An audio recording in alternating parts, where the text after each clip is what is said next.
independence to commemorate what our founding fathers called Brexit. Or was that this year? Before. Yes, Alexit. So this is a wonderful document we're going to read. It says a lot of things. One of the things it says is there are some kind of harsh language in it, and one of our readers has declined to refer to Native Americans as savages, and we'll edit her portion. I want you to remember to put this in historical context. Remember the brave people who signed it and who decided they'd be willing to die on behalf of our country. And in front of each section, we're going to recite the names of all the signers, just a few at a time, to commemorate them. So starting with our glorious leader, John Lanahan.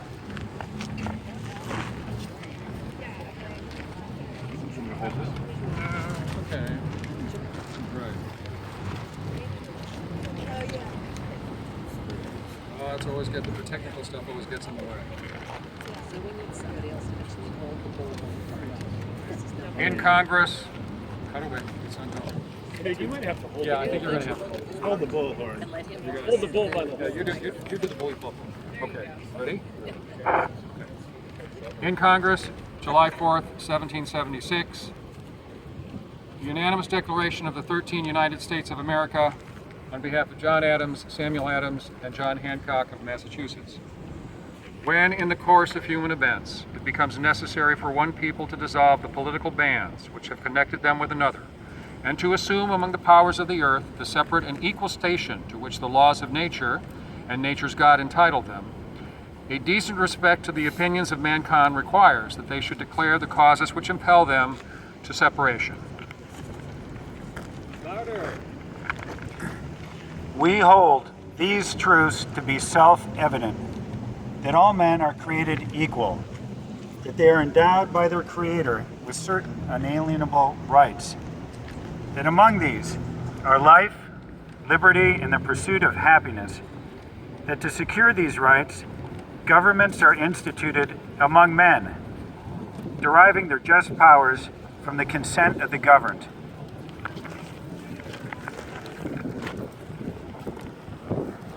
Dominic was just speaking on behalf of Robert Treat Paine of Massachusetts and Josiah Bartlett and William Whipple of New Hampshire.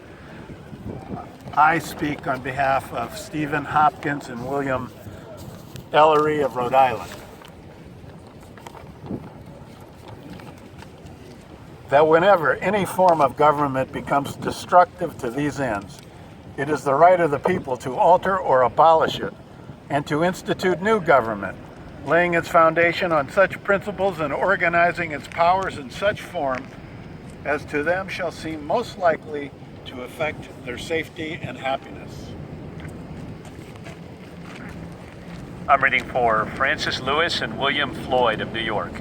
Prudence indeed will dictate that governments long established should not be changed for light and transient causes. And accordingly, all experience hath shown that mankind are more disposed to suffer, while evils are sufferable, than to right themselves by abolishing the forms to which they are accustomed. For Button Gwinnett, Lyman Hall, George Walton of Georgia. But when a long train of abuses and usurpations pursuing invariably the same object evinces a design to reduce them under absolute despotism, it is their right, it is their duty to throw off such government and to provide new guards for their future security.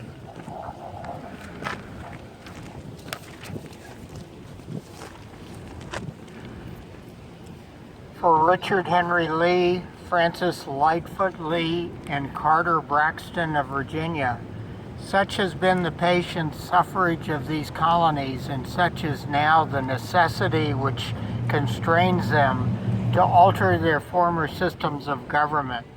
The history of the present King of Great Britain is a history of repeated injuries and usurpations, all having in direct object the establishment of an absolute tyranny over these states.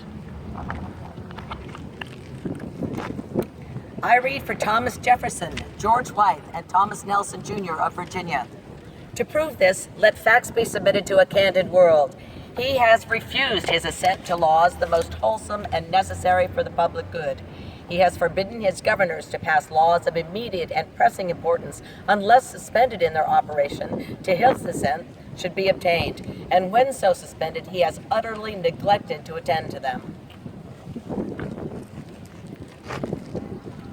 For William Hooper and John Penn of North Carolina. He has refused to pass other laws for the accommodation of large districts of people, unless those people would relinquish their right of representation in the legislature, a right inestimable to them and formidable to tyrants only. He has called together legislative bodies at places unusual, uncomfortable, and distant from the depository of their public records, for the sole purpose of fatiguing them into compliance with his measures. I'm speaking for Edward Rutledge and Arthur Middleton of South Carolina. He has dissolved representative houses repeatedly for opposing with manly firmness his invasions on the rights of the people. He has refused for a long time after such dissolutions to cause others to be elected, whereby the legislative powers, incapable of annihilation, have returned to the people at large for their exercise, the state remaining in the meantime exposed to all the dangers of invasion from without and convulsions within. I read for Thomas Hayward Jr. of South Carolina, Abraham Clark, and John Hart of New Jersey. He has endeavored to prevent the population of these states, for that purpose obstructing the laws for naturalization of foreigners, refusing to pass others to encourage their migrations hither, and raising the conditions of new appropriations of lands. He has obstructed the administration of justice by refusing his assent to laws for establishing judiciary powers. I read for Francis Hopkins and Richard Stockton of New Jersey. He has made judges dependent on his will alone for the tenure of their offices and the amount and payment of their salaries. He has erected a multitude of new offices and sent hither swarms of officers to harass our people and eat out their substance. I read for John Witherspoon of New Jersey and Samuel Huntington of Connecticut. He has kept among us in times of peace standing armies without the consent of our legislatures. He has affected to render the military independent of and superior to the civil power. I read for Roger Sherman and William Williams of Connecticut.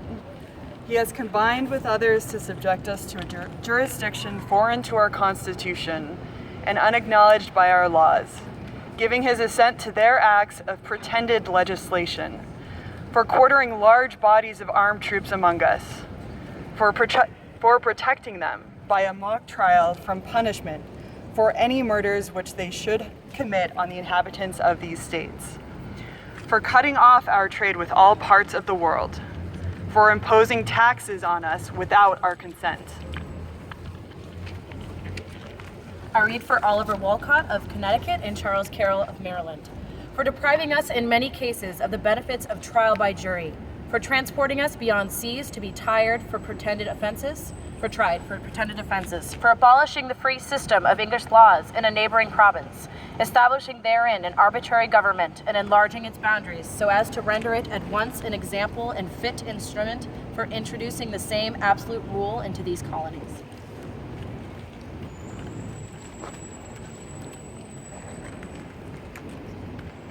I read for Samuel Chase and Thomas Stone of Maryland, for taking away our charters, abolishing our most valuable laws, and altering fundamentally the forms of our governments, for suspending our own legislatures and declaring themselves invested with power to legislate for us in all cases whatsoever. He has abdicated the government here by declaring us out of his protection and waging war against us. I read for William Paca of Maryland. He has plundered our seas, ravaged our coasts, burnt our towns, and destroyed the lives of our people. He is at this time transporting large armies of foreign mercenaries to complete the works of death, desolation, and tyranny already begun with circumstances of cruelty and perfidy scarcely paralleled in the most barbarous ages and totally unworthy the head of a civilized nation. I read for Lewis Morris and Philip Livingston of New York. He has constrained our fellow citizens taken captive on the high seas to bear arms against their country, to become the executioners of their friends and brethren, or to fall themselves by their hands. He has excited domestic insurrections amongst us, and has endeavored to bring on the inhabitants of our frontiers, the merciless Native Americans, whose known rule of warfare is an undistinguished destruction of all ages, sexes, and conditions. I read for Matthew Thornton of New Hampshire. In every stage of these oppressions, we have petitioned for redress in the most humble terms. Our repeated petitions have been answered only by repeated injury. A prince whose character is thus marked by every act which may define a tyrant is unfit to be the ruler of a free people. I read for Thomas Lynch Jr. of South Carolina. Nor have we been wanting in attentions to our British brethren. We have warned them from time to time of attempts by their legislature to extend an unwarrantable jurisdiction over us. We have reminded them of the circumstances of our emigration and settlement here.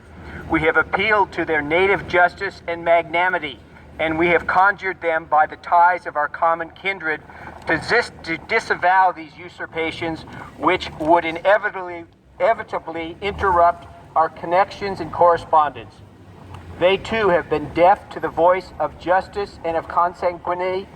We must therefore acquiesce in the necessity which denounces our separation and hold them, as we hold the rest of mankind, enemies in war, in peace friends.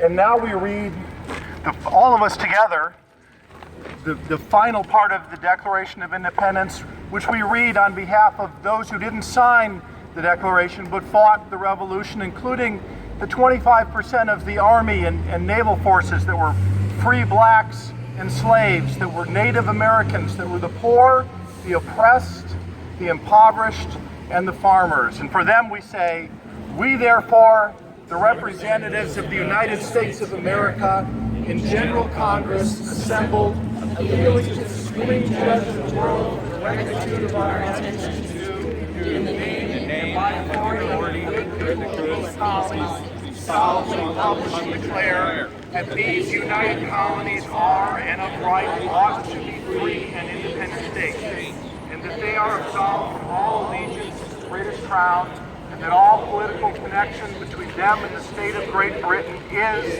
and ought to be totally dissolved, and that as free and independent states, they have full power to levy war, conclude peace, contract alliances, establish commerce, and to do all other things and acts which independent states may have right to do.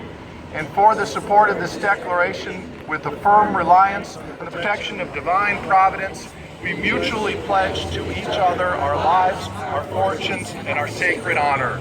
All right, thank you very much. Have a wonderful 4th of July, and remember these folks.